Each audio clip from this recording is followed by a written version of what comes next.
بسم الله والحمد لله والصلاة والسلام على رسول الله وعلى آله وصحبه ومن والاه أما بعد. On commence aujourd'hui le cours numéro 47 dans l'explication du livre Al-Ubudiyya de Cheikh al-Islam ibn Taymiyyah avec les commentaires de Cheikh Salih al-Fawzan hafizahullah ta'ala. Et aujourd'hui on commence à partir de l'endroit où on s'est arrêté au dernier cours. Cheikh al-Islam ibn Taymiyyah il dit وإذا كان عبدا لغير الله يكون مشركا وكل مستكبر فهو مشرك ولهذا كان فرعون من أعظم الخلق استكبارا عن عبادة الله وكان مشركا قال تعالى ولقد أرسلنا موسى بآياتنا وسلطان مبين إلى فرعون وهامان وقارون فقالوا ساحر كذاب إلى قوله وقال موسى إني عذت بربي وربكم من كل متكبر لا يؤمن بيوم الحساب إلى قوله كذلك يطبع الله على كل قلب متكبر جبار وقال تعالى وقارون وفرعون وهامان ولقد جاءهم موسى بالبينات فاستكبروا في الأرض وما كانوا سابقين وقال تعالى إن فرعون علا في الأرض وجعل أهلها شيعا يستضعف طائفة منهم يذبح أبناءهم ويستحيي نساءهم إنه كان من المفسدين ومثل هذا في القرآن كثير. Donc on va commencer par expliquer ça. Ce sont des versets intéressants à propos de Pharaon. En fait, le Cheikh al-Islam ibn Taymiyyah, il dit ici que celui qui est un esclave d'autre que Allah ou un serviteur d'autre que Allah, eh bien c'est un mushrik. Et toute personne qui est fière, arrogant, eh bien c'est toute personne orgueilleuse et arrogante et fière, cette personne est un mushrik aussi. Et c'est pour ça que Pharaon, qui était la créature la plus arrogante et la plus orgueilleuse vis-à-vis de l'adoration d'Allah, eh bien c'était un mushrik. Et il mentionne à ce sujet-là des versets dans le Coran, dans plusieurs versets dans Surat Ghafir et aussi dans Surat Al-Ankabut. Donc on va lire les versets que le Cheikh il a cités. Premièrement, il a cité les versets 23 et 24 dans Surat Ghafir. Et là, donc, dans ces versets, Allah subhanahu wa ta'ala dit ce qui signifie vers Pharaon, Haman et Qarun, Corée, mais il dit, nous envoyâmes effectivement Moïse avec nos signes et une preuve évidente vers Pharaon, Haman et Qarun, mais ils dirent magicien, grand menteur. Et il cite ensuite le verset 27 jusqu'au verset 27. En fait, tous ces versets-là se suivent.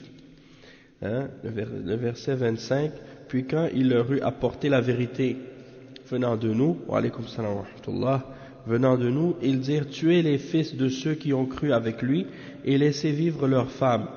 Et les ruses des mécréants ne vont qu'en pure perte. Et le verset 26, et Pharaon dit laissez-moi tuer Moïse qu'il appelle son Seigneur, je crains qu'il ne change votre religion ou qu'il ne fasse apparaître la corruption sur terre. Et le verset 27, Moïse dit je cherche refuge auprès de mon Seigneur et du vôtre. Je cherche auprès de mon Seigneur et le vôtre la protection contre tout orgueilleux qui ne croit pas au jour du compte, au jour dernier. Et il a cité ensuite jusqu'au verset 35. Donc il dit Moïse et un homme croyant de la famille de Pharaon qui dissimulait sa foi dit tuez-vous un homme parce qu'il dit mon Seigneur est Allah, alors qu'il est venu à vous avec les preuves évidentes de la part de son Seigneur? S'il est menteur, son mensonge sera à son détriment. Tandis que s'il est véridique, alors une partie de ce dont il vous menace tombera sur vous. Certes, Allah ne guide pas celui qui est outrancier, imposteur. Hein? Puis, donc ça continue jusqu'au verset 35 que le cheikh il a cité ensuite, dans lesquels Allah subhanahu wa ta'ala dit, ceux qui discutent, hein, ou qui disputent les prodiges d'Allah sans aucune preuve, hein, sans qu'aucune preuve ne leur soit venue. Ceux qui discutent les prodiges d'Allah sans qu'aucune preuve ne leur soit venue. Leurs actions est grandement haïssable auprès d'Allah et auprès de ceux qui croient. Ainsi Allah scelle-t-il le cœur de tout orgueilleux tyran. Et il cite ensuite le verset 39. Hein, ô mon peuple, cette vie n'est que jouissance temporaire, alors que l'au-delà est la vraie stabilité. وقارون وفرعون وهامان ولقد جاءهم. Ah, ça c'est le verset dans Surat Al-Ankabut, celui-là, verset 49 dans Surat Al-Ankabut. Donc moi je lisais 39 maintenant dans Surat Ghafir, mais c'est dans Al-Ankabut celui-là, dans lequel il parle de Pharaon aussi. Donc je vais regarder dans Surat Al-Ankabut. Oui, Allah subhanahu wa ta'ala dit ce qui signifie: de même nous détruisîmes Qarun, Pharaon et Haman. Alors que Moïse leur apporta des preuves, ils s'enorgueillirent sur terre, hein, ils s'emplirent d'orgueil sur terre, et ils n'ont pas pu nous échapper. Et le dernier verset que le cheikh a cité, c'est dans Surat Al-Qasas, le verset 4. On va lire ça.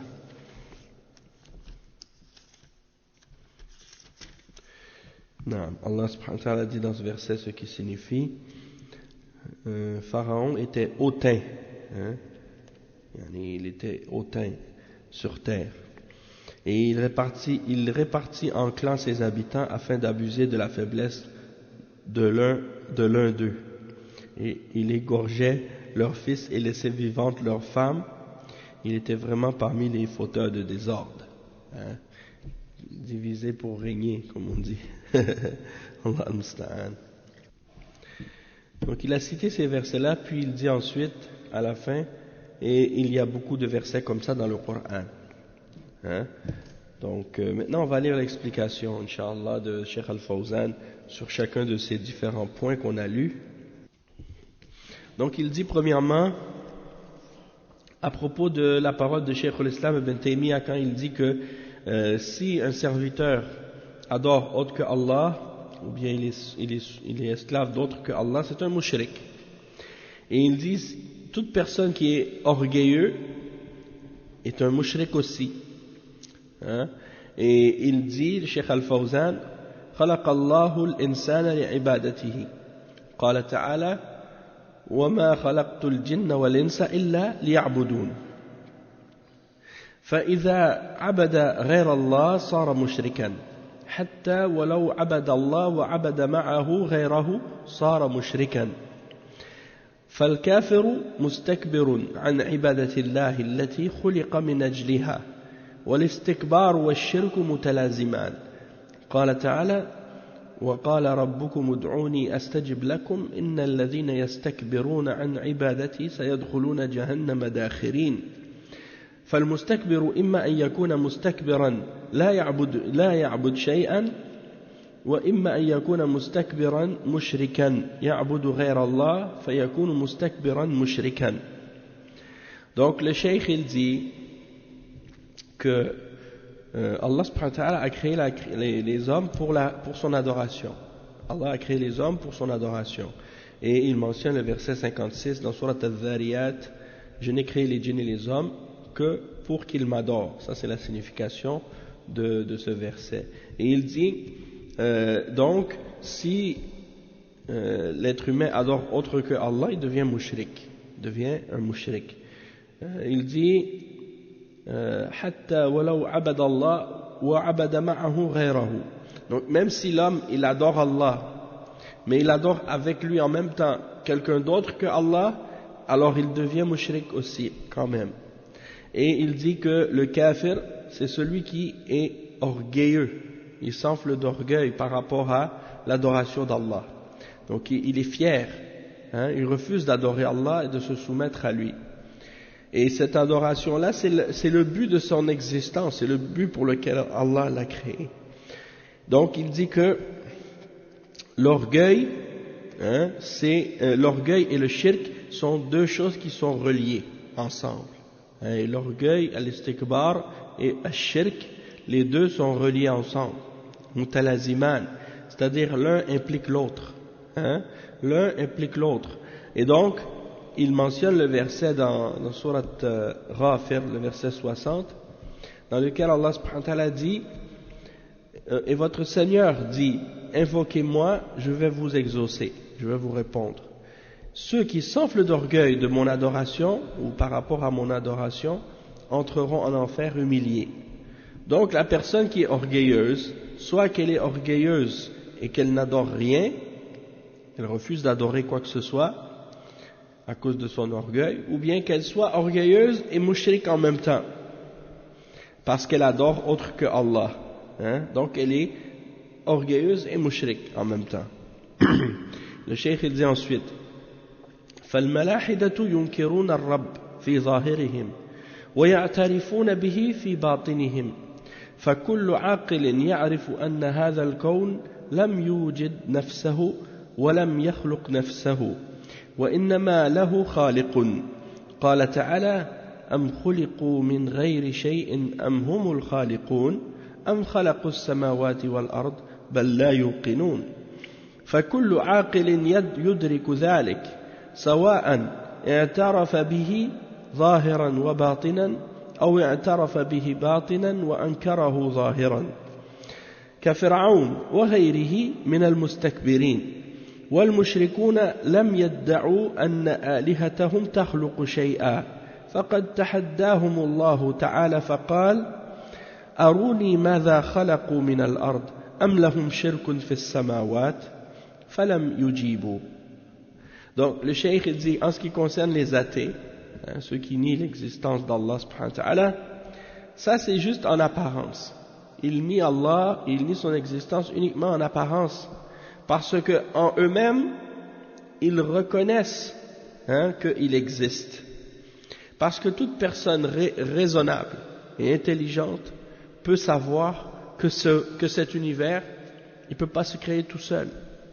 Et que personne ne s'est créé lui-même. Hein, et les créations, l'univers et la création, elle ne peut pas apparaître par elle-même et tout seul. Et il faut absolument qu'il y ait un créateur qui l'ait créé. Et il cite les versets dans Surat At-Tur, les versets 35 et 36, dans lesquels Allah subhanahu wa ta'ala dit Am khuliqu min ghayri shay'in am humul khaliqun. Est-ce qu'ils sont créés sans créateur, ils sont créés par eux-mêmes, ou bien ce sont eux les créateurs, hein? Est-ce qu'ils ont été créés sans rien, hein?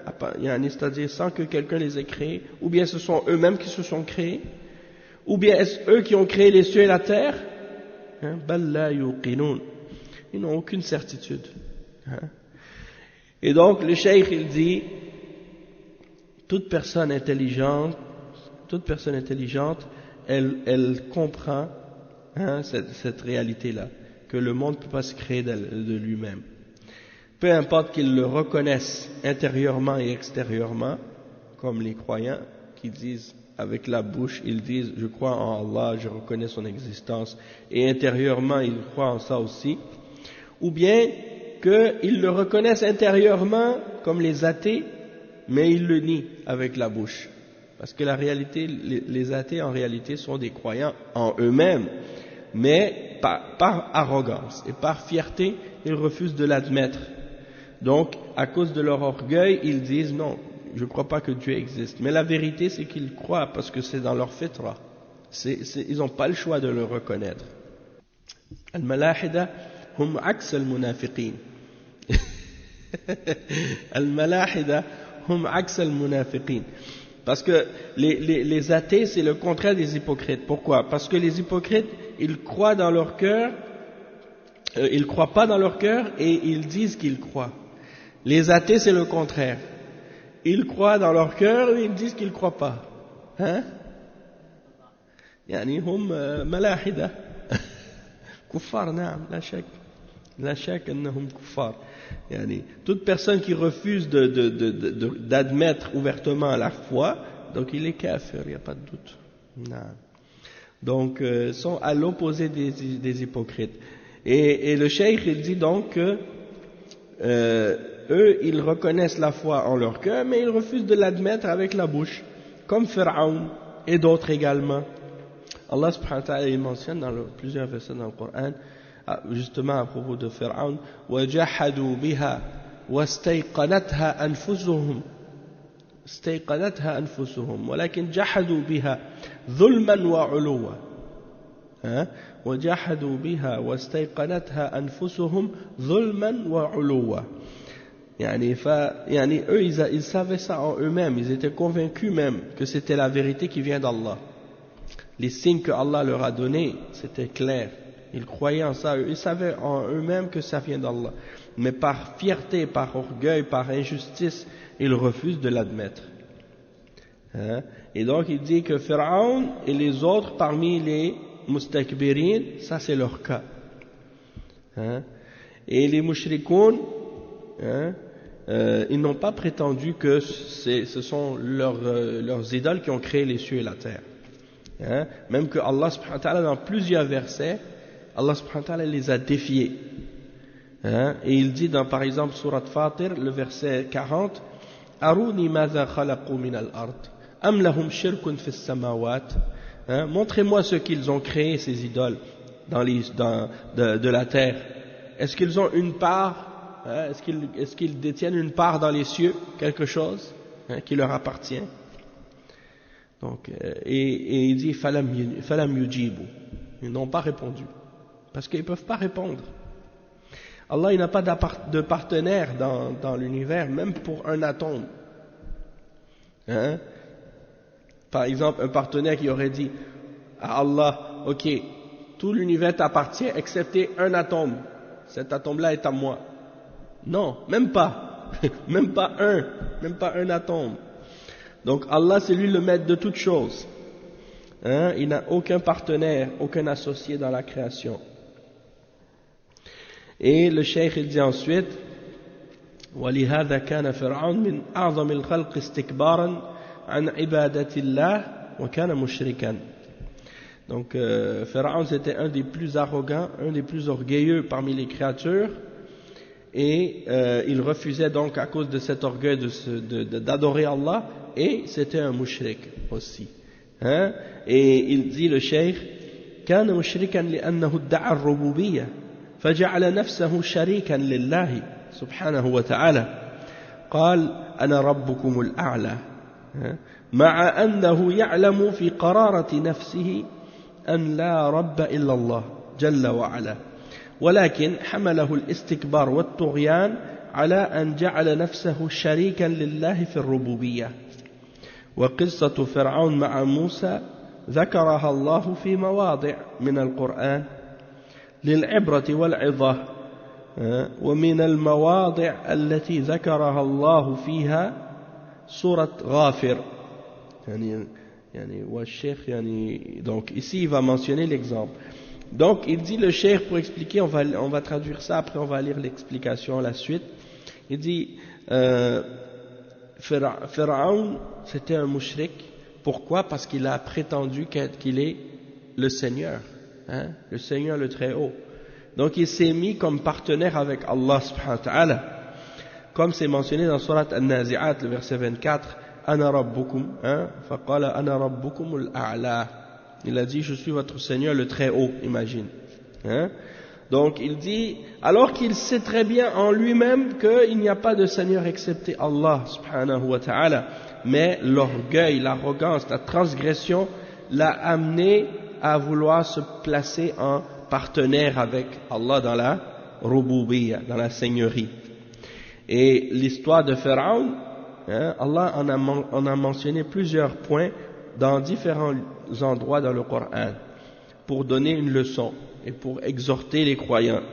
Et dans plusieurs endroits, en particulier dans Surat Ghafir, le Cheikh il a même cité plusieurs passages de cette sourate et le Cheikh Al-Fawzan il va les mentionner. Mais juste avant de commencer à lire ça, par rapport à qu'est-ce que le Cheikh il a mentionné à propos de Pharaon, eh bien il y a beaucoup d'êtres humains hein, qui sont moins puissants et qui ont moins d'autorité, de pouvoir que Pharaon à notre époque et dans le passé, et ils ont eux aussi ces caractéristiques hein, d'orgueil et d'arrogance, et à cause de ça ils refusent de se soumettre à Allah ou même de reconnaître hein, Allah subhanahu wa ta'ala, et parfois ils essaient même comme on dit de déclarer ou de prétendre que c'est eux les seigneurs ou des choses comme ça. Puis ils agissent avec injustice envers les créatures. Donc c'est sûr que ces gens-là, c'est de l'arrogance, de la fierté qu'ils ont. C'est pas compliqué. Tu sais, mon frère, des fois, il y a des gens parfois qui juste ils ont quelqu'un par exemple, il a un magasin. Hein, il a un magasin, il est propriétaire et il a de l'argent et il a des employés. Hein. Eh ben, il agit avec ses employés comme s'il était le maître de leur vie, le maître. Hein. Mais moi, j'ai connu justement un musulman comme ça. Il avait son commerce juste à côté de la mosquée. Et il a engagé des employés musulmans pour travailler dans son magasin. Et puis, quand c'était l'heure de la prière, il ne voulait pas les laisser aller faire la salat.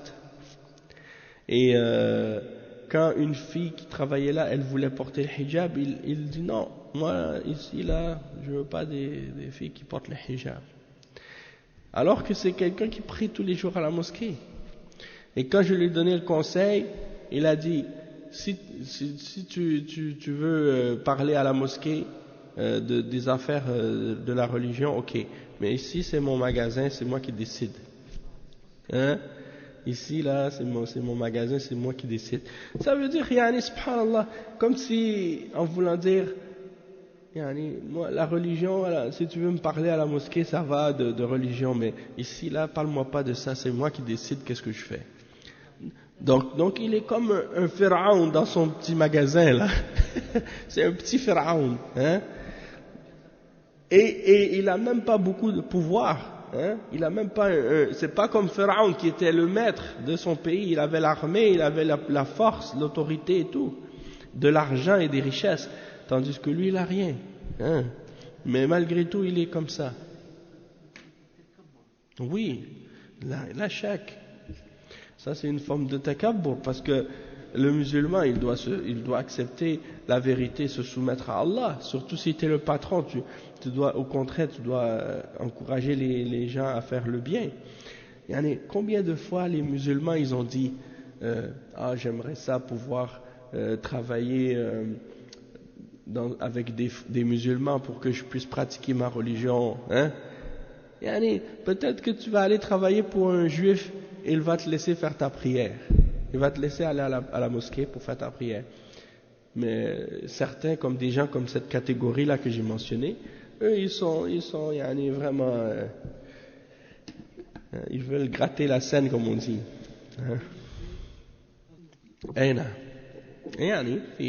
Ça c'est bon, ça. Si c'est quelqu'un qui accepte que ceux qui prient pour son travail, ça c'est bien, parce que d'un côté il va leur faire confiance. En principe, celui qui fait la salat, il va être honnête, hein? Il va pas tricher, il va pas voler, il va pas mentir, il va pas. Mais bon, c'est sûr que en tout cas, il y a un autre exemple, un autre magasin comme ça, un restaurant, un frère qui m'a dit, je suis allé pour travailler dans un restaurant, c'est le propriétaire, il est musulman. Il lui a dit, si tu vas prier Jumu'ah, la mosquée est de l'autre côté de la rue, juste à côté. Il lui a dit, si tu sors pour aller prier le Jumu'ah, je te renvoie.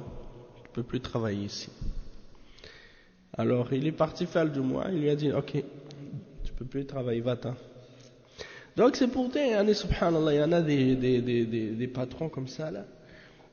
Ils ne méritent même pas d'avoir un restaurant. Et là, ils adorent l'argent. C'est triste, yani.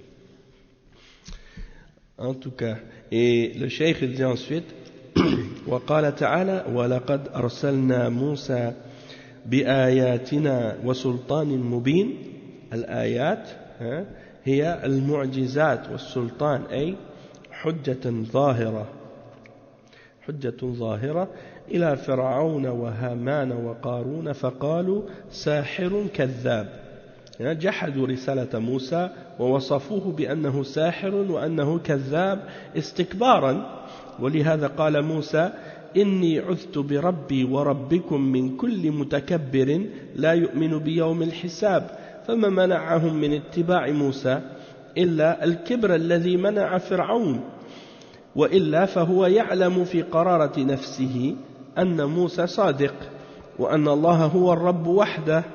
ولهذا قال له موسى لما جاءه ب9 آيات لم يؤمن بها قال لقد علمت ما أنزل هؤلاء إلا رب السماوات والأرض بصائر وإني لأظنك يا فرعون مثبورا. قال تعالى وجحدوا بها واستيقنتها أنفسهم ظلما وعلوا فهو يعلم في قرارة نفسه أن موسى صادق وهم يعلمون ذلك وأن الله هو الرب وحده. ولهذا قال الله وجحدوا بها واستيقنتها أنفسهم ظلما وعلوا فانظر كيف كان عاقبة المفسدين. جحدوا بها ظاهرا واستيقنتها أنفسهم باطنا والجحود إنما يكون لشيء معلوم. Donc le cheikh il a mentionné l'exemple à propos des versets sur Pharaon, le verset 23 dans Surat Ghafir qu'on lisait tout à l'heure. Donc c'est à propos justement de Pharaon. Et il dit, nous envoyâmes effectivement Moussa avec nos signes et une preuve évidente. Les preuves évidentes, c'est les miracles. Et Al-Sultan, donc Al-Ayat, c'est les mu'jizat, c'est les miracles. Et Al-Sultan, c'est quoi? C'est les preuves apparentes. إلى فرعون وهامان وقارون فقالوا ساحر كذاب. Donc Allah a envoyé Moussa avec les preuves et avec les miracles vers Pharaon et Haman et Qarun. Et eux ils ont dit Sahirun kadhab. C'est-à-dire ils ont renié le message de Moussa alayhi salam et ils l'ont décrit comme étant un sorcier et un menteur. Et ça c'est par orgueil seulement. Parce qu'ils savent très bien que Moussa alayhi salam c'est pas un sorcier ni un menteur. Et c'est pour ça que Moussa alayhi salam il leur a répondu par la suite, le verset 27, et Moussa leur dit, ou lui dit, je cherche refuge auprès de mon Seigneur et le vôtre, je cherche auprès de mon Seigneur et le vôtre la protection contre toute personne orgueilleuse qui ne croit pas au jour des comptes. Et il dit donc, qu'est-ce qui les a empêchés de suivre Moussa? C'est seulement l'orgueil. C'est ça qui a empêché Pharaon d'accepter. Sinon, au fond d'eux-mêmes, ils savent que Moussa alayhi salam est véridique et qu'il dit la vérité et que Allah subhanahu wa ta'ala c'est lui seul le maître et le Seigneur. Et c'est pour ça que Moussa alayhi salam, lorsqu'il est venu avec les 9 signes pour Pharaon, il y a les 9 plaies, comme on dit, qui sont tombées sur l'Égypte. Attends, oui, je pense que le cheikh il a cité justement un verset à ce sujet-là. 9 ayat, les 9 signes. Oui, il y a eu les sauterelles, il y a eu les grenouilles, il y a eu le sang, hein? Ouais. C'est dans le verset 133 dans Surat Al-A'raf. فَأَرْسَلْنَا عَلَيْهِمُ الطُّوفَانَ وَالْجَرَادَ وَالْقُمَّلَ وَالضَّفَادِعَ وَالدَّمَ آيات مفصلات آيات مفصلة 133. Et c'est ça, nous leur avons envoyé sur eux l'inondation, la sauterelle, les sauterelles, les poux ou les calandres, les grenouilles et le sang comme signe explicite, et ils s'enflèrent d'orgueil. فَاسْتَكْبَرُوا وَكَانُوا قَوْمًا مُجْرِمِينَ. Donc ils se sont enflés d'orgueil, ils ont été un peuple criminel. نعم. فأرسلنا عليهم الطوفان والجراد والقمل والضفادع والدم آيات مفصلات فاستكبروا وكانوا قوما مجرمين. Oui, donc c'est ça. Puis l'autre verset que le cheikh il a cité, c'est le verset 102 dans Surat Al-Isra, dans lequel Allah subhanahu wa ta'ala il mentionne la parole de Moussa alayhi salam à Pharaon quand il lui a dit قال لقد علمت ما أنزل هؤلاء إلا رب السماوات والأرض بصائر وإني لأظنك يا فرعون مثبورا. Donc il dit, c'est-à-dire Moussa alayhi salam, il a dit à Pharaon, tu sais fort bien que ces choses, hein, ces signes, ces miracles, seul le Seigneur des cieux et de la terre les a fait descendre comme preuve illuminante.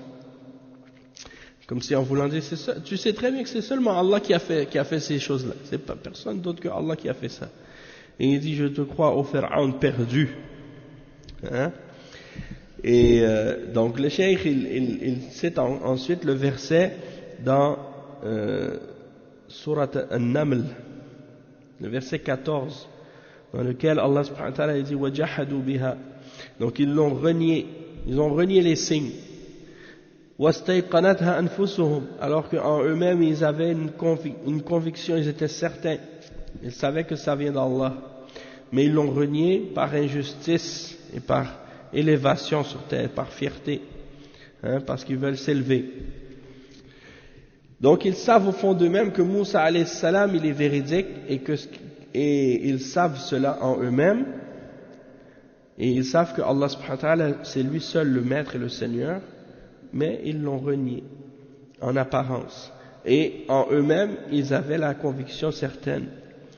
Et ils l'ont renié, et quand on dit en arabe al-juhud, c'est à propos d'une chose qui est connue, hein, une chose qu'on a su.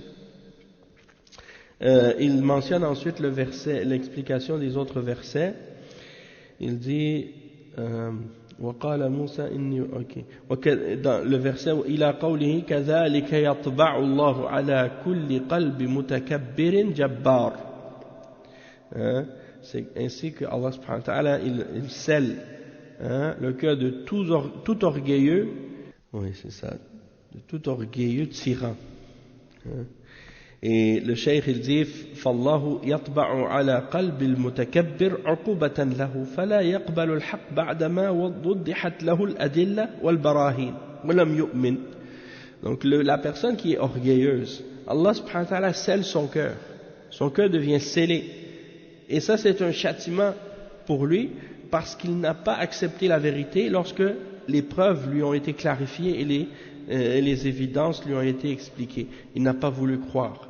Alors, pour le punir, Allah il scelle son cœur par la suite. Donc il ne peut plus comprendre et il ne peut plus voir la vérité par la suite à cause de ça.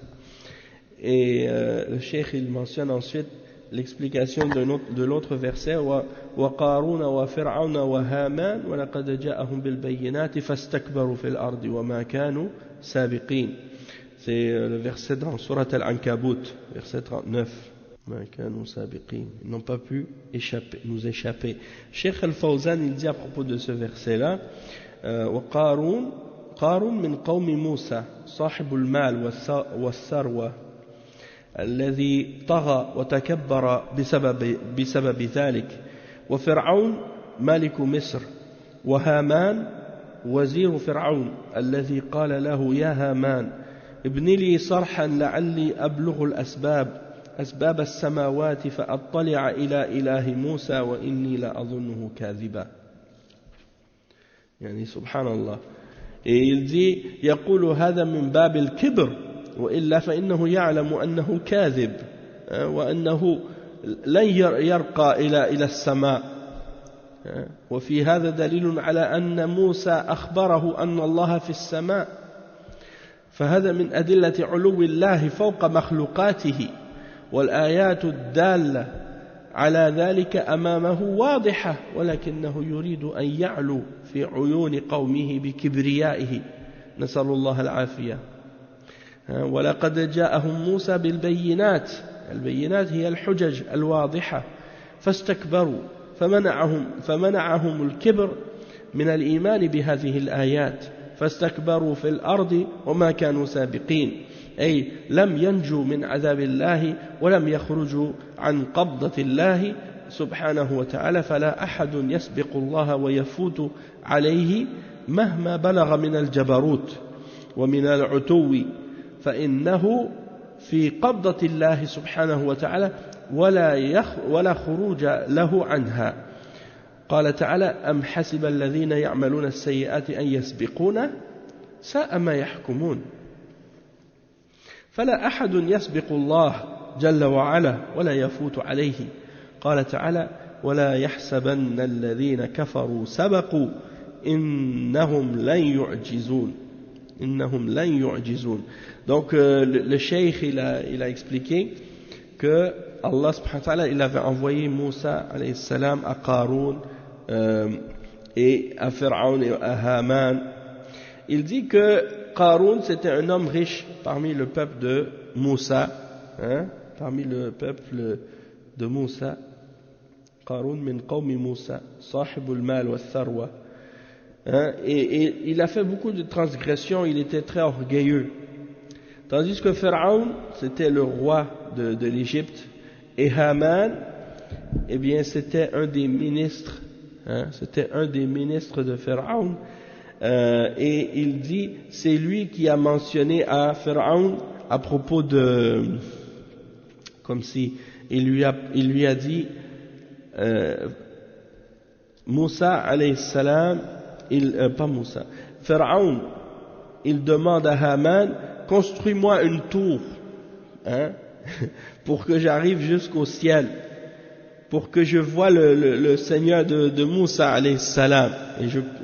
Donc c'est comme s'il dit, Pharaon par son arrogance et son orgueil, il dit, fais-moi une tour très haute pour que je monte dans le ciel pour voir est-ce qu'il existe le Seigneur de Moussa alayhi salam. Donc ça c'est, le cheikh il dit, ça c'est l'arrogance et la fierté, l'orgueil de Moussa, l'orgueil de Pharaon qui le fait dire ça. Parce qu'il sait très bien que, que ça c'est pas possible de toute façon de faire cette tour qui va monter jusqu'aux cieux, Et puis il dit, et il y a la preuve dans ça en même temps que Moussa alayhi salam, il avait informé Pharaon que Allah subhanahu wa ta'ala est dans les cieux, au-dessus de sa création. Donc ça fait même partie des preuves que Allah subhanahu wa ta'ala, parmi les preuves qui ont été mentionnées pour établir que Allah est élevé et au-dessus de sa création. Et les preuves qui indiquent, cela sont claires et évidentes devant Pharaon, mais il voulait juste s'enfler d'orgueil, et faire preuve d'arrogance. Et il dit donc que Allah nous préserve de ce genre de choses. Et il dit que Moussa est venu avec les preuves évidentes et claires. Et ils se sont enflés d'orgueil. Et c'est à cause de cet orgueil-là qu'ils ont refusé la foi en ces preuves et en ces signes. Donc ils se sont enflés d'orgueil sur la terre. وَمَا كَانُوا سَابِقِينَ, c'est-à-dire ils ne pouvaient pas nous échapper. Et il dit, c'est-à-dire ils ne vont pas être sauvés du châtiment d'Allah et ils ne peuvent pas sortir de la poignée d'Allah subhanahu wa ta'ala et du fait que Allah subhanahu wa ta'ala les saisisse personne ne peut dépasser Allah ou échapper à Allah subhanahu wa ta'ala, peu importe le pouvoir qu'il possède sur terre, hein, peu importe son arrogance. Et donc Allah subhanahu wa ta'ala, personne ne peut sortir de son emprise, hein. Et il dit, comme dans le verset 4 dans Surat Al-Ankabut, est-ce que ceux qui font des péchés s'imaginent qu'ils vont pouvoir nous échapper? Comme ils jugent mal, hein, comme ils jugent mal. Il n'y a personne qui peut s'échapper d'Allah, hein, ni s'échapper de lui, ni se sauver, hein, d'Allah subhanahu wa ta'ala. وَلَا يَحْسَبَنَّ الَّذِينَ كَفَرُوا سَبَقُوا, hein, que les mécréants ne s'imaginent pas qu'ils seront capables de s'échapper d'Allah subhanahu wa ta'ala. إِنَّهُمْ لَا يُعْجِزُونَ, hein, ils ne seront jamais capables de réduire Allah subhanahu wa ta'ala à l'incapacité ou à l'impuissance. Et il dit ensuite, il explique l'autre verset, le verset dans Surat Al-Qasas, إِنَّ فِرْعَوْنَ عَلَا فِي الْأَرْضِ وَجَعَلَ أَهْلَهَا شِيَعًا يَسْتَضْعِفُ طَائِفَةً مِّنْهُمْ يُذَبِّحُ أَبْنَاءَهُمْ وَيَسْتَحْيِي نِسَاءَهُمْ إِنَّهُ كَانَ مِنَ الْمُفْسِدِينَ. Donc ça c'est le verset dans lequel donc on va lire l'explication. Le cheikh il dit وَقَوْلُهُ تَعَالَى إِنَّ فِرْعَوْنَ عَلَا فِي الْأَرْضِ وَجَعَلَ أَهْلَهَا شِيَعًا. Donc ça c'est le verset qu'on vient de lire. Puis la suite de ce verset il dit وَنُرِيدُ إِنَّهُ كَانَ مِنَ الْمُفْسِدِينَ وَنُرِيدُ أَن نَّمُنَّ عَلَى الَّذِينَ اسْتُضْعِفُوا فِي الْأَرْضِ وَنَجْعَلَهُمْ أَئِمَّةً وَنَجْعَلَهُمْ الْوَارِثِينَ. ذكر الله في أول سورة القصص بعضا من جبروت فرعون، وذكر نشأة موسى عليه السلام وبعثة الله سبحانه وتعالى له رسولا لفرعون، وذكر ما عليه فرعون من الظلم والتسلط على عباد الله وفيهم بنو إسرائيل ذرية الأنبياء. وقال تعالى إن فرعون علا في الأرض وجعل أهلها شيعا يستضعف طائفة منهم وهم بنو إسرائيل ونريد أن نمن على الذين استضعفوا في الأرض ونجعلهم أئمة ونجعلهم الوارثين، يعني نمكن لهم في الأرض ونري فرعون وهامان وجنودهما منهم ما كانوا يحذرون، وقد تحقق هذا على يد موسى رسول الله وكليمه عليه الصلاة والسلام، فأهلك الله فرعون وقومه ومكن لبني إسرائيل في الأرض. وقال تعالى وتمت كلمة ربك الحسنى على بني إسرائيل بما صبروا ودمرنا ما كان يصنع فرعون وقومه وما كانوا يعرشون. Donc tout ça pour expliquer par rapport au verset de Surat Al-Qasas, et on va les lire ensemble. C'est les versets du début de cette sourate.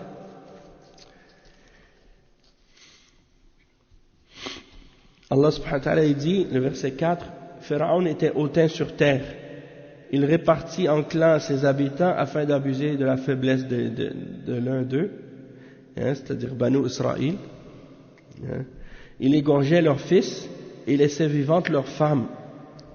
Tous les enfants qui naissaient, c'était des mâles, des garçons, il les tuait à la naissance.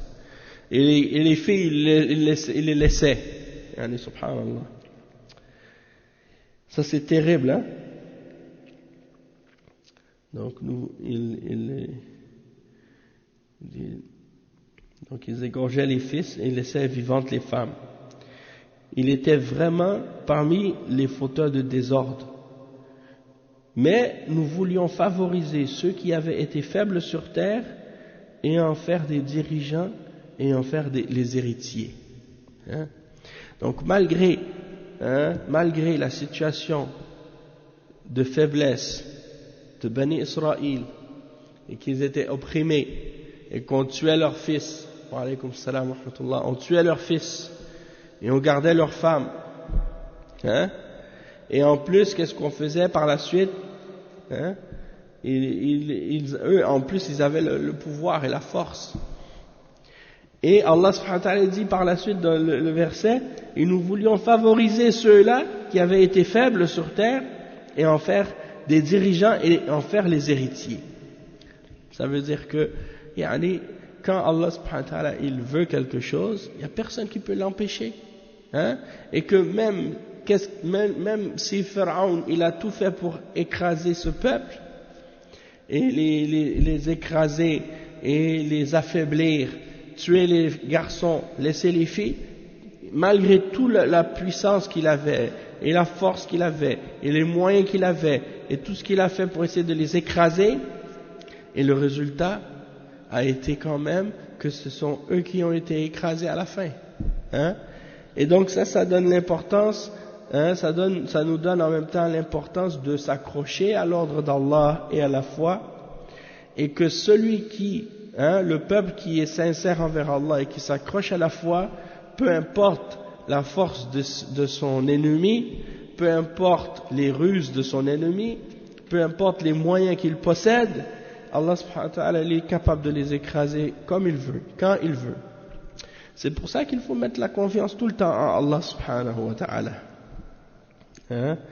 Et le verset suivant, il dit, et le verset 6, donc nous voulons favoriser ceux qui avaient été faibles sur terre et en faire des dirigeants et en faire les héritiers et les établir puissamment sur terre et faire voir à Pharaon et à Haman et à leurs soldats ce qu'ils redoutaient. Hein? Donc ça c'est pour montrer que Allah subhanahu wa ta'ala il n'aime pas l'injustice, il n'aime pas que les gens fassent du tort aux croyants. Hein? Mais c'est une question de sincérité et de foi de la part des croyants. S'ils s'accrochent à la vérité, Allah subhanahu wa ta'ala va toujours leur donner la victoire. Il dit وَقَدْ تَحَقَّقَ كُلَّ هَذَا عَلَى يَدِ مُوسَى رَسُولُ اللَّهِ. Ça s'est réalisé par la main de Moussa, le messager d'Allah, wa kalimuhu, celui à qui Allah a parlé, alayhi salam, et il a fait périr, Allah subhanahu wa ta'ala a fait périr Pharaon et son peuple, il a donné la force et la puissance à Bani Israël sur la terre. Et il cite le verset 137 dans Surat Al-A'raf,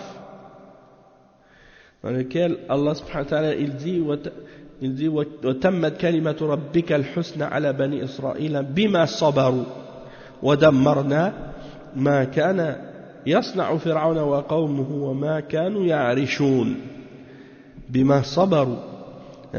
Et le cheikh il cite le verset 137 dans Surat Al-A'raf, dans lequel il dit ce qui signifie, et les gens qui étaient opprimés, nous les avons fait héritiers, nous les avons fait hériter les contrées orientales et occidentales de la terre, que nous avons bénies, et la promesse de ton Seigneur sur les enfants d'Israël s'accomplit pour prix,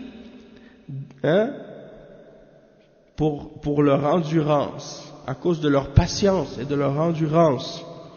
Et nous avons détruit ce que faisait Pharaon et son peuple, ainsi que ce qu'il construisait. Les pyramides et tout là, tous ces palais. Vous voyez les restants de qu'est-ce que les pharaons ont construit en Égypte. Tous leurs temples et leurs palais et leurs trucs. Tout ça, qu'est-ce qui reste aujourd'hui? C'est des restes seulement. Imaginez à l'époque où c'était construit. Comment ça devait être grand et immense. Et qu'est-ce qui en reste aujourd'hui? Des ruines. Des ruines. Donc c'est pour dire, et comment Allah subhanahu wa ta'ala il mentionne à propos de Bani Israël, bima sabaru. Et dans d'autres versets Allah il dit, wa in tasbiru wa tattaqu la yadurrukum kayduhum shay'a. Si vous êtes patient et vous avez la piété, aucune de leurs ruses ne pourront vous faire aucun tort. Mais le problème, est-ce qu'on a as-sabr Est-ce qu'on a at-taqwa? C'est ça le problème. Hein? Les vrais ennemis des croyants, c'est lui-même. Le vrai ennemi, le premier ennemi des croyants, c'est ses péchés, c'est ses propres péchés. Il n'a pas d'autre ennemi que ça. Parce que c'est pour ça, il se fait du tort à lui-même, c'est seulement ainsi que les ennemis peuvent lui faire du tort. Mais si il est sincère, il s'accroche à la vérité, il reste dans l'obéissance d'Allah, il est patient, il fait preuve de piété, il ne peut pas être perdant. Il ne peut pas être perdant. Et le cheikh il dit ensuite, وهذا كثير ومثل هذا في القرآن كثير. Donc il y a beaucoup d'exemples de ce genre dans le Coran. Il dit أي ما قصه الله عن الجبابرة والطغاة كقصة النمرود مع إبراهيم وقصة الكفار مع محمد صلى الله عليه وسلم فإن مآل الطغاة والبغاة عفوا فإن مآل الطغاة والبغاة والمستكبرين واحد وهو الخسار والبوار وأن العاقبة للمتقين في كل زمان ولكن هذا يحتاج إلى جهاد وإلى صبر وإلى انتظار النصر من الله عز وجل وعدم اليأس وإلا فالعاقبة للمتقين. Donc le cheikh il dit, les exemples d'histoire des tyrans et des injustes, elles sont nombreuses. L'exemple de Nimrod avec Ibrahim alayhi salam, l'exemple des kuffars de Quraysh avec le prophète Muhammad sallallahu alayhi wa sallam, l'exemple de Pharaon avec Moussa alayhi salam et son peuple. Donc on voit que dans toutes ces histoires-là, la conclusion et le sort des tyrans et des rebelles et des transgresseurs et des orgueilleux, c'est toujours le même sort. Ils ont toujours l'échec et la perte totale et la destruction. Et la conclusion qui est bonne est toujours celle des pieux, de ceux qui ont at-taqwa. À toutes les époques, dans toutes les époques et en tout endroit, peu importe le lieu. Mais cela nécessite de l'effort, de la lutte et de la patience et de l'endurance et de l'attente aussi, parce qu'il faut être patient, il faut attendre la victoire d'Allah et ne pas se désespérer et perdre l'espoir, parce que la bonne conclusion est toujours pour les pieux. Al-aqibatu lil-muttaqin.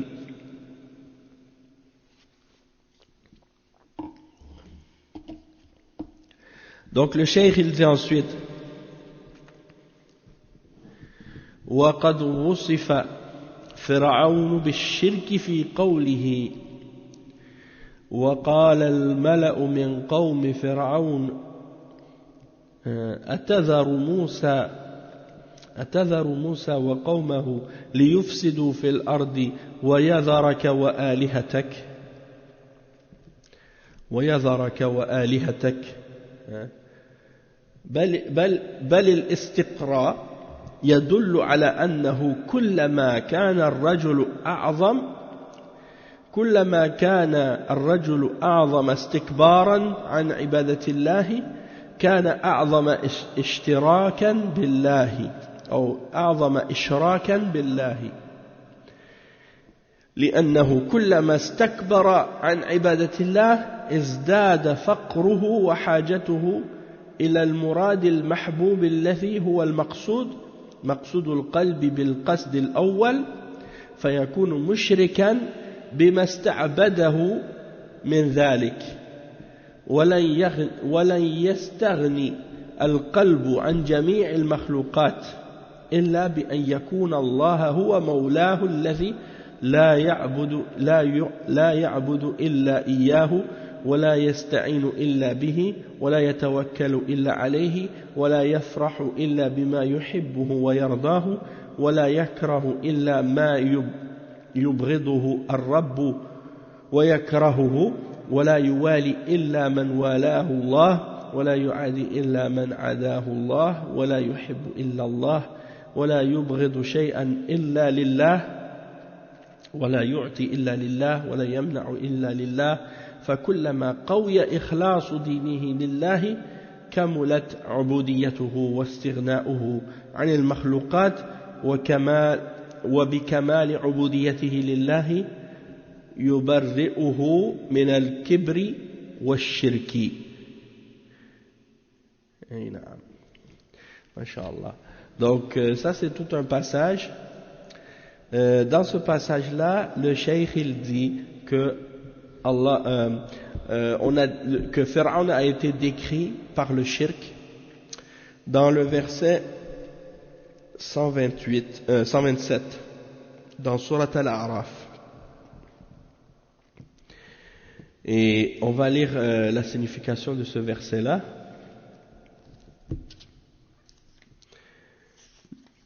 Donc le verset 127 dans Surat Al-A'raf, il dit وَقَالَ الْمَلَأُ مِنْ قَوْمِ فِرْعَوْنَ أَتَذَرُ مُوسَى وَقَوْمَهُ لِيُفْسِدُوا فِي الْأَرْضِ وَيَذَرَكَ وَآلِهَتَكَ.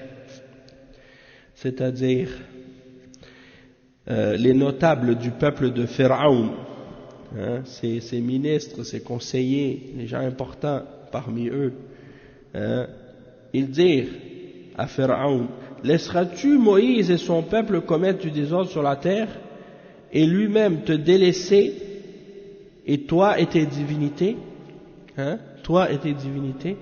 Donc il dit ça, c'est la preuve que Pharaon était un mouchrik.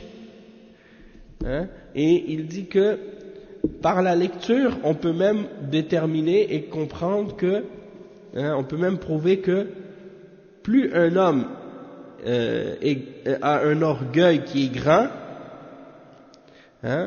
plus un homme est important, et plus un homme est orgueilleux et grand, et qu'il se détourne de l'adoration d'Allah, plus qu'il a du shirk, plus qu'il fait du shirk avec Allah. Donc plus qu'une personne va s'enfler d'orgueil vis-à-vis de l'adoration d'Allah, et plus qu'il aura un grand besoin, une grande pauvreté,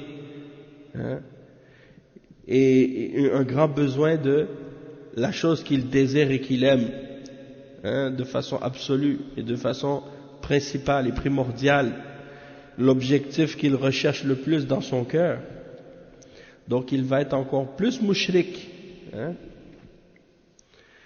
فَيَكُونُ مُشْرِكًا بِمَا اسْتَعْبَدَهُ مِنْ ذَلِكَ. Donc il va être mushrik par rapport à qu'est-ce qu'il a pris comme serviteur et comme esclave dans ça. Le cœur il peut pas se passer, le cœur il peut pas se passer de toutes les créatures. Le cheikh il explique ce point-là. On va lire l'explication.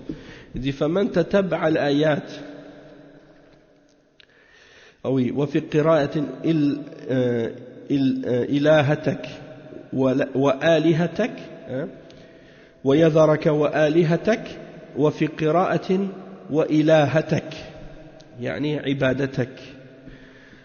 والإله هو المعبود،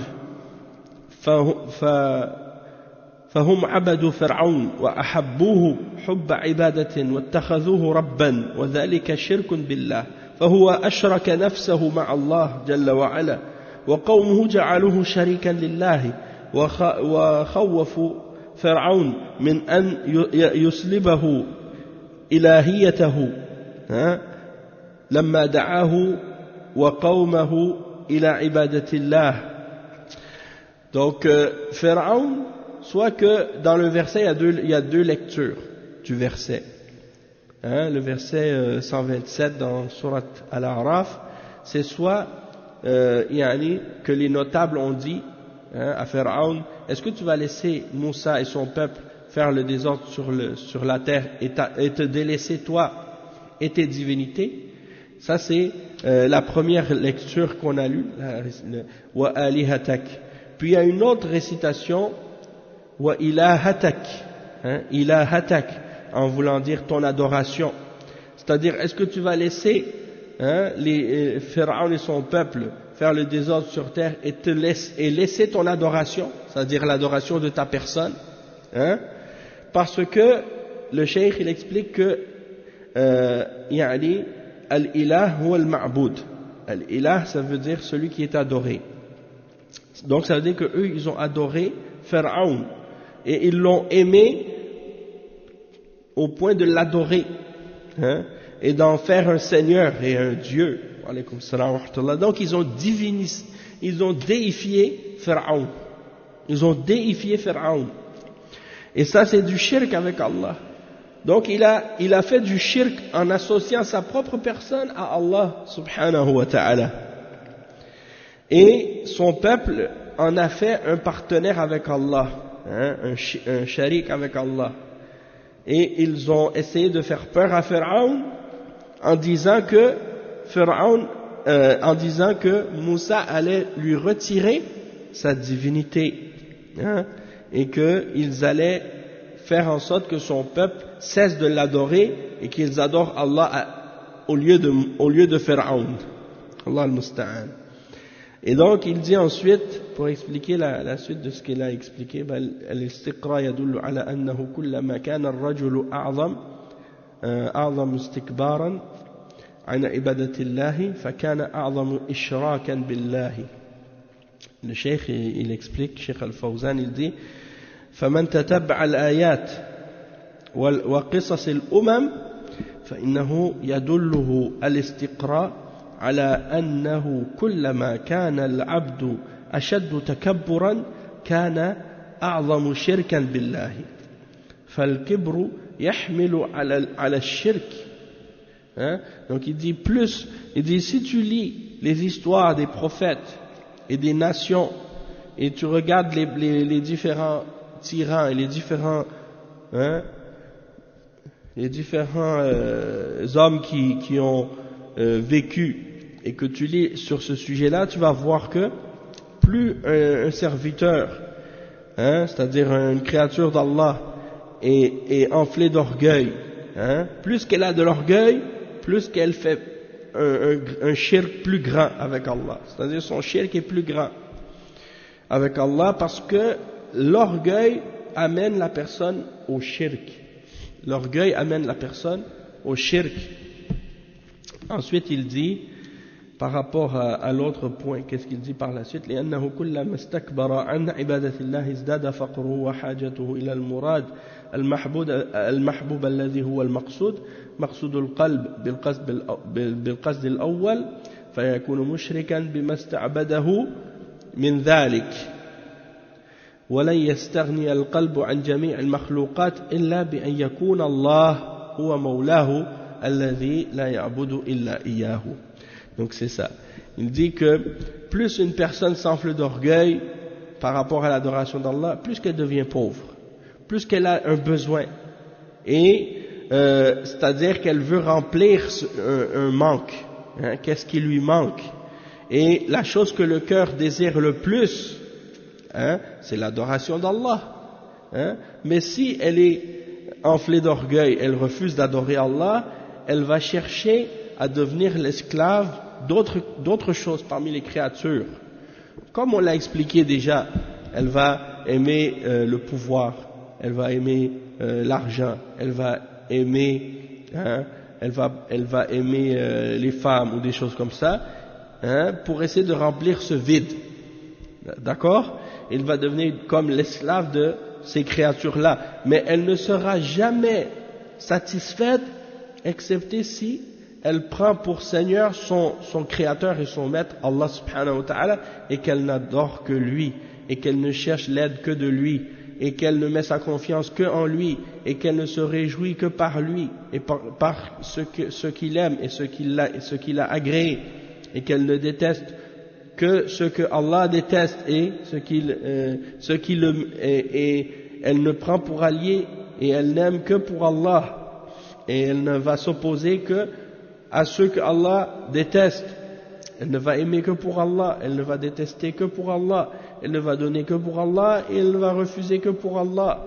Et plus la personne, elle augmente et elle se renforce dans sa sincérité, dans sa religion envers Allah, plus sa soumission et son adoration d'Allah va se parfaire et devenir de plus en plus forte et parfaite, et plus elle va se passer des autres créatures et elle va compléter et parfaire sa soumission en Allah subhanahu wa ta'ala, et plus elle va faire ça, et plus elle va être débarrassée de l'orgueil et du shirk.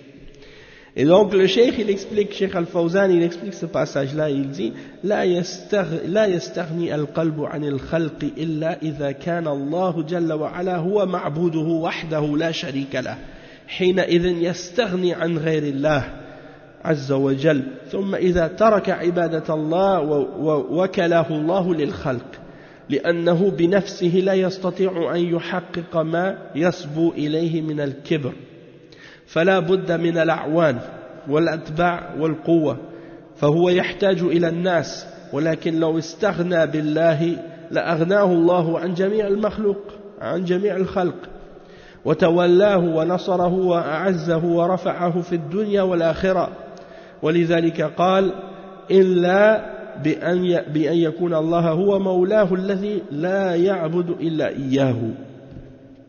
Donc le cheikh dit le cœur il ne peut pas se passer de la créature excepté si c'est Allah qui l'adore lui seul sans aucun partenaire, et à ce moment-là il va se passer de toutes choses en dehors d'Allah, parce que Allah c'est son maître et son Dieu, celui qui l'adore en dehors de toutes choses, sans partenaire et sans associé. Mais si la personne abandonne l'adoration d'Allah, Allah subhanahu wa ta'ala le laisse aux créatures et à la création, parce qu'en lui-même il n'est pas capable de réaliser ce vers quoi il aspire par rapport à son orgueil et son arrogance. Tout seul il ne peut rien faire. Même Pharaon, si tu le laisses tout seul dans le désert ou dans la jungle, qu'est-ce qu'il peut faire? Rien. Il a besoin de support, il a besoin des autres créatures pour l'élever. Il a besoin des ministres, il a besoin de son peuple qui le déifie et qui l'élève, qui lui obéissent et qui le craignent et qui l'adorent pour s'enfler d'orgueil encore plus. Donc il a besoin de suiveurs, il a besoin d'aide, il a besoin de support, il a besoin de force.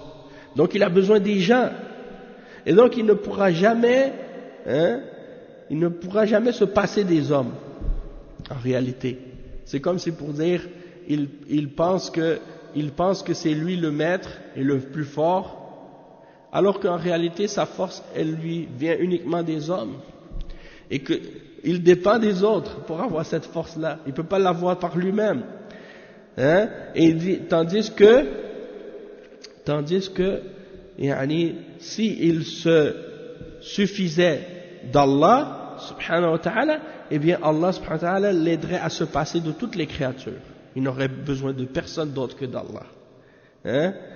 Il pourrait se passer de toutes les créatures, parce que c'est Allah qui allait le supporter et le défendre et lui donner la force et l'élever dans la dunya et dans l'au-delà.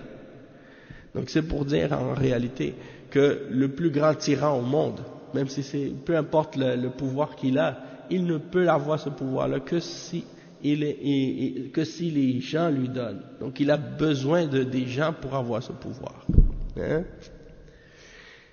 Et il dit وَلِذَلِكَ قَالَ إِلَّا بِأَنْ يَكُونَ اللَّهَ هُوَ مَوْلَاهُ الَّذِي لَا يَعْبُدُ إِلَّا إِيَّاهُ.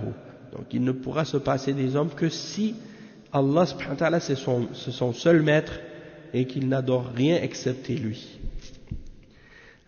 Et ensuite un autre point qu'il explique par rapport au fait que quand il va comprendre que c'est Allah seul qui mérite d'être adoré, eh bien il va chercher seulement son aide à lui, et il va mettre sa confiance uniquement en lui, il va se réjouir uniquement pour lui, il va aimer pour lui et détester pour lui seulement, et ainsi de suite. Toute cette énumération des différentes adorations, il dit, le cheikh, il dit هذا كمال العبودية لله عز وجل. أن يحب الله ويعبده ثم يحب من يحبه الله ويحب ما يحبه الله من الأعمال ومن يحب الله من الصالحين.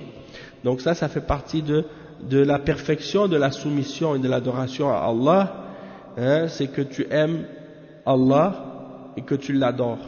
Puis ensuite, tu aimes ce que Allah aime. Puis tu aimes ceux que Allah aime et tu aimes les actions que Allah aime. Et tu aimes les pieux que Allah aime. Donc tu aimes pour Allah seulement. Et il dit ensuite, فَكُلَّمَا قَوِيَ إِخْلَاصُ دِينِهِ لِلَّهِ كَمُلَتْ عُبُودِيَتُهُ وَاسْتِغْنَاؤُهُ عَنِ الْمَخْلُوقَاتِ وَبِكَمَالِ عُبُودِيَتِهِ لِلَّهِ يُبَرِّئُهُ اللَّهُ من الكبر والشرك. Il dit le cheikh, فإذا تحرر بعبادة الله وحده من الشرك فإنه يتحرر من الكبر ويتحرر من الشرك ويكون عبدا مخلصا لله عز وجل. حينئذ يتولاه الله ويعينه ويمده بنصره ويجعل العاقبة له في الدنيا والآخرة. قال تعالى من كان يريد العزة فلله العزة جميعا إليه يصعد الكلم الطيب والعمل الصالح يرفعه والذين يمكرون السيئات لهم عذاب شديد ومكر أولئك هو يبور. وقال تعالى ولله العزة ولرسوله وللمؤمنين ولكن المنافقين لا يعلمون. Donc ça c'est un point. Le cheikh il dit donc que plus la personne, sa sincérité dans sa religion, elle va devenir plus forte, et à ce moment-là, plus sa soumission va augmenter, et plus il va se passer des créatures, moins il aura besoin des autres créatures, hein? Et plus la personne, elle va compléter et parfaire son adoration d'Allah et sa soumission à Allah, et plus Allah va le débarrasser de l'orgueil et du shirk. Et le cheikh il dit donc, il va se libérer des créatures par l'adoration d'Allah subhanahu wa ta'ala, hein? Plus il va se débarrasser du shirk, plus Allah subhanahu wa ta'ala le libère des créatures. Donc lorsqu'il se libère de l'orgueil, il se libère du shirk, il devient un serviteur de plus en plus sincère envers Allah, et à ce moment-là, hein, Allah subhanahu wa ta'ala va le protéger, va l'aider, va lui donner le support et la victoire, hein, et son aide. Et il dit, il va lui donner la bonne conclusion dans cette vie d'ici-bas et dans l'au-delà. Et il mentionne à ce sujet-là le verset 10 dans Surat Fatir, dans lequel Allah subhanahu wa ta'ala dit, quiconque cherche la puissance, alors la puissance tout entière appartient à Allah. Hein? Donc si tu veux la puissance, cette puissance-là, elle appartient à Allah, demande-la à Allah. Ilayhi yas'adul kalimut tayyib, c'est vers lui que la bonne parole monte. Wal amalu salihu yarfa'u, et la bonne action l'élève. Hein? La bonne action l'élève. Walladhina yamkuruna as-sayyi'at, ceux qui complotent de faire des mauvaises actions, lahum adabun shadid, ils auront un châtiment douloureux. Wa makru ulaika huwa yabur, et les complots de ceux-là, hein, vont échouer, hein, vont tomber dans l'échec. Et il mentionne le verset 8 dans Surat Al-Munafiqin, dans lequel Allah subhanahu wa ta'ala dit, et c'est à Allah qu'appartient la puissance, ainsi qu'à son messager et aux croyants, mais les hypocrites ne le savent pas. Les hypocrites ne le savent pas. Donc on va s'arrêter ici pour aujourd'hui, et on continuera la suite de ça la semaine prochaine, Inch'Allah. Le cheikh, juste pour vous donner comme on dit, un avant-goût de qu'est-ce qui nous attend la semaine prochaine.